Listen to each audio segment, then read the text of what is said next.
Yan, sa mapagpalang araw sa ating lahat mga kapatid. Yan, ito quick video lang to. Quick video lang mga kapatid. Yan.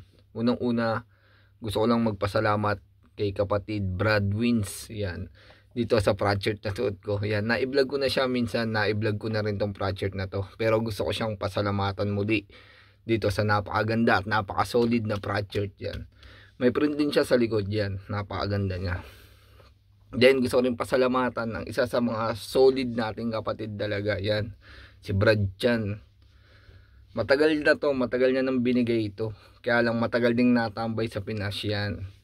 Saktong sakto, dumating yung misis natin dito sa Dubai, nadala niya. Yan, gusto kong pasalamatan si Brad Chan.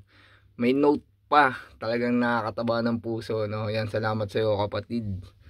Yan, pakita na natin yung unang project na binigay ni Brad Chan.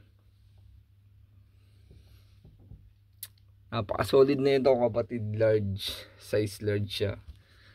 Ayon sa kanya, isa o dalawang beses niya yata nagamit sa pagkakaalala ko sa message niya. Yan, gusto siyang pasalamatan dito. Sublimation, napakaganda, napakagandang project. Yan, paunahan na lang sa mga ka-arbor nito. Yan, paunahan na lang kayo mga kapatid. Siyempre, meron pang isa, yan. Eto, solid din to. Mukhang ginamit nila nung 50th golden anniversary natin yan. Napakaganda. Sheesh, solid. Yan, mula sa Malisike Council yan. Yan, mula sa kapatid natin kay Brad Chan. Nandito rin yung logo nila ng Crazy Family sa likod yan. Ito yung chapter sa Banawang Chapter, Malisike Council yan. Alam ko sa Pangasinan to. Yan, mula sa Pangasinan. Shoutout sa mga kapatid natin dyan. Yan.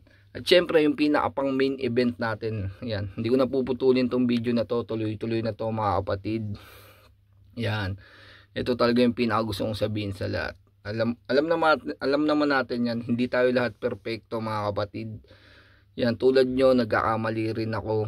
Yan, especially dito sa social media. May mga bagay din talaga na naipopost ko rito na hindi talaga ayon sa lahat. Yan. Panawagan po sa lahat ng kapatid ko dyan, especially na nasa social media sector. Yan, madalas halos karamihan talaga rito mga influencer na kung tawagin, 'di ba mga kapatid? Yan, mga content creator. Yan, karamihan sa atin. Kahit nga yung mga normal na kapatid natin, yan, mga nagre-reels na rin talaga. Halos lahat. Yan, mga naka-digital profile na. Kumbaga, nagki-create na ng content talaga dito sa Facebook or sa YouTube. Yan, sa lahat ng social media platform. Yan, sana po, ingatan po natin ang pangalan ng ating mahal na kapatiran. Tigilan na po natin mga kapatid, or unawain po muna natin bago natin ilapag sa social media. Especially yung mga ritual rites, yan, mga ginagawa nating ritual, yung pagpapaso, yan mga kapatid. At isa pa, yung IR, yan. Mga initiation rites naman mga kapatid, sobrang delikado niyan. Napakadelikado, huwag na nating ipo sa social media. Ganun din ang mga bagay na hindi kaaya-aya dito sa social media. Yan, panawagan ko po sa lahat ng kapatid natin diyan.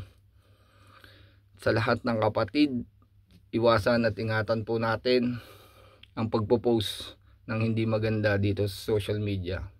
Tulad nyo po, nagkakamali rin ako, kaya humihingi po ako ng paumanhin sa inyong lahat. Yan. Mahabang buhay sa lahat ng kapatid natin diyan, at sa lahat ng tunay na may malasakit sa kapatirang Alpha Kaparo. Long live sa lahat. Stay humble, keep safe.